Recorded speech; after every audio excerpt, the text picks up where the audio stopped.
Welcome, global people. This is day 6 of 7 days and 7 minutes for 7 success strategies for global business. With me here today on his phone with a very interesting visual effect scheme is my dear Aussie friend Brett Perry, the cultural mentor. My name is Christian Höferle. At least this is how my parents pronounce it here in the United States. They have all sorts of ways to call me by my name. Brett, welcome again. Welcome everybody else. As I am admitting a few more people into the room, Brett, why don't you tell our guests what the topic is for today? Yes, comfort with ambiguity, or the opposite, discomfort with ambiguity. And what do we mean when we talk about ambiguity in a global work context? Well, I was always fortunate. I consider myself very fortunate at a young age to have been exposed to sailing as a sport. It was a pastime and then became a sport because it became competitive. I had the pleasure of doing it with my dad and my brother.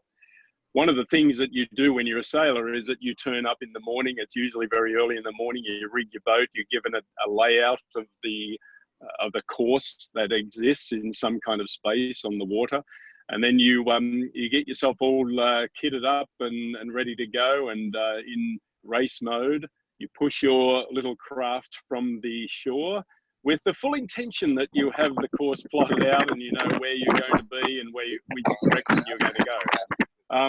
Of course, when reality sets in and you find yourself on the course, other things come into play, like the change of winds, the change of weather, and even the change of the conditions of the boat and the mood that your crew is in. So this is where I think that I really learned true comfort with ambiguity, true comfort with things could change in a heartbeat. Yeah, that is a good quality to have, as I learned later in life, and as I'm still trying to get comfortable with it myself. I come from a culture that traditionally is not necessarily good with ambiguity. My native culture appreciates clarity and a clear sailing, to stay with your story, Brett, without any distractions or without any unknowns in the equation. And I felt it many times in my professional life that I was in a position where I was confronted with ambiguity. I didn't know exactly what was going on, and I still had to come to terms with it or move through the process. And I remember vividly the first time I did a cultural training program for a family from Jakarta, Indonesia. And they both, the husband and wife, had a very, very indirect way of communicating with each other and with me. And it drove me crazy. I did not understand what they were going for. They gave me what I thought to be evasive answers, or they danced around the topic, and I was trying to drill into the answer. I needed a clear, unambiguous response, which I did not get. And I felt self-conscious because I started noticing, dang it, I am not delivering what I'm supposed to deliver as a trainer in this situation. I got really in my head, right? I was taking out, I was not being present with the clients as much as I wanted to be in that situation. And I started questioning my own abilities. And it almost derailed me. I mean, I finished the program well, I think, and the response overall and the feedback was to my satisfaction, I think to the client's satisfaction. However, it almost took me out. I recognized it later on. I came home from that training. I was completely brain dead. I was drained mentally because I had to, my inner self was struggling with coming to terms with this what I thought was unclear communication. Was ambiguous. I did not know, was it left or right? Was it black or white? And they were, in my mind, dancing around the topic.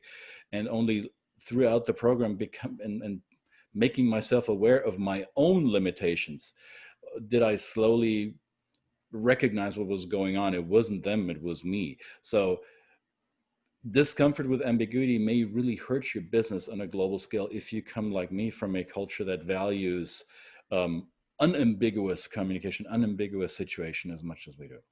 Now, Brett and I, we've told you before, this is a 7-minute course. This is a hors d'oeuvre. So this will be one of the pillars of our program that we will start doing towards the end of July. Actually, we will start on July 22nd, where we will drill much deeper into the 7 success strategies. We'll take 37 minutes for each of them. And as we've been doing this now for almost a week, Brett and I, with your help and with your participation, thank you very much, we discovered that there might actually be more than 7 strategies that we want to highlight. So be ready to be surprised for maybe the occasional bonus strategy that we'll throw in, or maybe we'll just attach an 8th day to that. We don't know just yet. So the easiest It's all way, about ambiguity. right, exactly. Did we tell you 7 days? Oh, maybe we'll make it 8. You'll find out. Be flexible, people. And you will get an email as you did in the previous days, and you will again find the link there. So there it is where you'll find the information. It'll lead you to the website, and you can share that with anyone, even though they were not on this 7 minutes series. Feel free to share that within your networks. Spread the word if you liked what we did here, and if you look forward to what we will be doing in a couple of weeks. Brett, any final thoughts for you around ambiguity for today before we close it off? Nope, just be open to the possibilities of change when it comes along, and part of being a global leader, and even locally, but being a leader locally is involving ambiguity and the comfort with such. Well said. Thank you, global people. You have a wonderful Wednesday, and we will see each other again tomorrow for the 7th of 7th. For the 7th of 7 days. Man, these 7s are starting to get to me. Thank you, everybody. See you again tomorrow. See you guys. Bye.